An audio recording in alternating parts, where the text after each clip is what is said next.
అశ్విని దేవతలు సూర్యుని పుత్రులు వీరు కమలలు వీరి సహోదరు ఉష. ఆమె ప్రతిరోజు వీరిని బ్రహ్మముహూర్తంలో మేలుకొల్పుతుందట. ఆ తర్వాత వీరు రథాన్ని అధిరోహించి తమ సోదరిని ఉష ముందు కూర్చోబెట్టుకొని తూర్పు నుండి పడమర దిక్కుకు ప్రయాణిస్తున్నారని పురాణ వర్ణన. వీరు ప్రయాణించే రథం పేరు హిరణ్య వర్తం. అది హిరణ్యం అనే దోవలో వాయువేగం మనోవేగాలతో ప్రయాణిస్తుంది. ఈ రథం బృహత్తరమైనది. ఇది హిరణ్యంతో నిర్మించబడినది. ఈ రథానికి 3 గుర్రాలు ఉంటాయి. అవి తెల్లగా ఉన్న ఎల్లప్పుడూ యవ్వనంతో అత్యంత ఉత్సాహంతో ఉంటాయి. చిత్రమైన ఈ రథం చక్రాలు 3. రథసారథి కూర్చోవడానికి త్రిపలకాలు త్రిబంధరాలు అనే పేర్లు కలిగి 3 ఆసనాలు ఉంటాయి.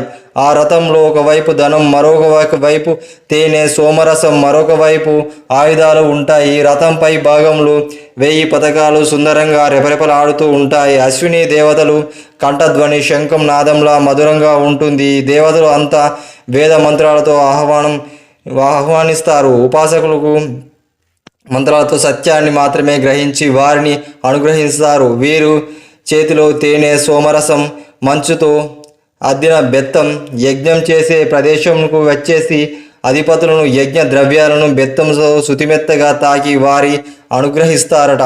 దేవతలు అశ్విని దేవతలు వర్ణన ఉంది.